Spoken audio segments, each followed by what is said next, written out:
अभियंता लक्ष्मण मंडले यांच्या खुनाचे धागेदोरे लागलेले आहेत। या खुनासंदर्भात आता चौघांना सध्या कराड शहर पोलिसांनी ताब्यात घेतलंय। नमस्कार, मी असलम मुल्ला, आपण पाहताय कराड वार्ता। 6 जूनचा तो दिवस अशा उजाडला की लक्ष्मण मंडले आपल्या घरी परतलाच नाही। ठाणे जिल्ह्यातील शहापूर या ठिकाणी शासकीय नोकरी करणारा लक्ष्मण मंडले 6 जूनला आपल्या गावी परतत असताना त्यांनी आपली पत्नी सारिकाला फोन केला की मी घरी परत येतोय, तू मला पहाटेच्या सुमारास कराडच्या कोल्हापूर नाका या ठिकाणी घेण्यासाठी ये।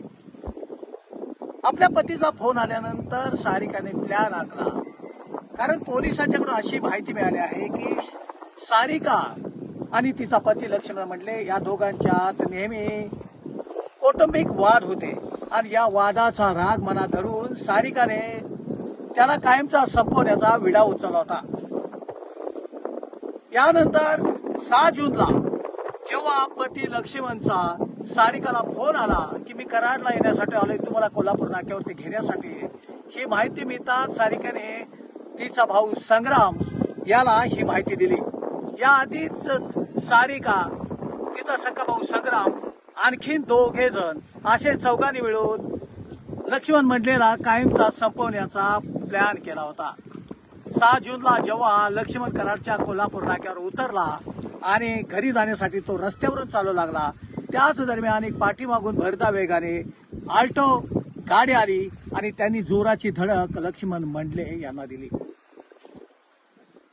1 ते 2 वेळा अशी माहिती मिळते की 1 ते 2 वेळा लक्ष्मणला ठोकर मारण्यात आली आल्टो गाडीनं आणि तो पूर्णपणे संपल्यानंतर घटनास्थळावरून गाडी घेऊन 2 जण फरार झाले होते।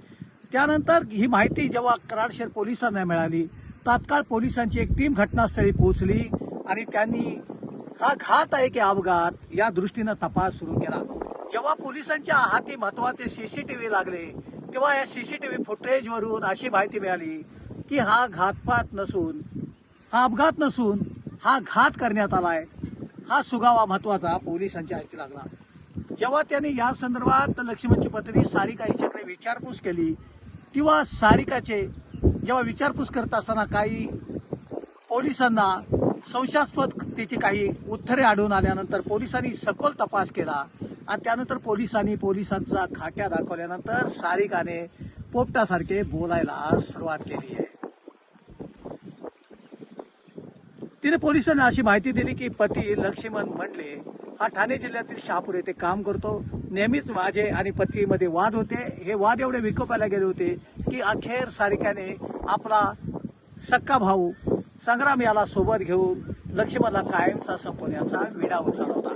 त्यानंतर लक्ष्मणने 2 कॉन्ट्रॅक्ट केला, राता सुपारी बाजाराला लक्ष्मण मंडलेला संपवण्याची सुपारी दिली होती। अशा प्रकारे हे प्लॅन केले गेले होते आणि 6 जूनची ती रात जी होती ती लक्ष्मण मंडले यांच्यासाठी अखेरची रात होती। आपलं काम आटपून तो जेव्हा घरी परत येण्यासाठी ठाणे येथून निघाला, तो कराडला कोल्हापूर नाक्यावर आला आणि सुपर मार्केट परिसरात रस्त्यावरून चालत असतानाच आल्टो गाडीने त्याला ठोकर मारली आणि त्याला संपवले। या प्रकरणी 12 तासातच कराडच्या चतुर पोलिसांनी तपास करून त्याची पत्नी सारिका आणि तिचा सक्का भाऊ संग्राम यांना ताब्यात घेण्यात आलेलं होतं। घटनास्थळावरून आल्टो गाडीसह जे पसार झाले होते दोघे, त्यांना 8 जूनला ताब्यात घेण्यात आले। धक्कादायक माहिती अशी पोलिसांच्या तपासात समोर आली आहे की 2023 सालापासून सारिका हिचे कराड तालुक्यातील कारवे येथील प्रथमेश थोरात वय 25 वर्ष याच्याशी प्रेम संबंध होते। प्रेमीला सोबत घेऊन त्याने तिची हत्या घडवली आहे। तसेच प्रथमेश थोरात याचा दुसरा एक साथीदार आकाश होनसुरे वय 23 वर्ष हा कारवे नाका येथे राहतो, हा सुद्धा या कटामध्ये सहभागी होता। अखेर दोघे हे जेव्हा घटनास्थळ फरारी झाले तेव्हा कराडच्या चतुर पोलिसांनी तपास करून या दोघांना आल्टो गाडीसह कराड शहरातून ताब्यात घेतलंय। अशी ही मोठी बातमी आहे। एका पत्नीनं प्रेमासाठी आपल्या पतीचा अंत केला आहे। नेमके अनेक कारण बाहेर येतील। किती जणांचा सहभाग, आता जरी 4 असले आणखी काही जणांचा सहभाग आहे का, याचा सुद्धा कराड शहर पोलीस तपास करीत आहेत। डीवायएसपी मॅडम राजेश्री पाटील यांनी या गुन्ह्यासंदर्भात महत्वाची माहिती देखील दिलेली आहे। आता चौघांना जेव्हा न्यायालयात हजर करण्यात आलं तेव्हा 12 जूनपर्यंत पोलीस कोठडीत ठेवण्याचे न्यायालयाने आदेश दिलेले आहेत। मात्र या घटनेनंतर एका अभियंत्याला आपला जीव गमवावा लागलेला आहे. हे चौघे सध्या पोलिसांच्या ताब्यात आहेत. त्यांना सजा होईल, सर्व काय होईल. मात्र कराड तालुक्यातील एका ग्रामीण भागात, मनोसारख्या ग्रामीण भागात जन्मलेल्या प्रचंड इच्छाशक्तीच्या जोरावर शासकीय नोकरी मिळवलेल्या लक्ष्मण मंडले आता आपल्या जीवनात कधीच परत येणार नाहीत. येथील केवळ त्याच्या आठवणी.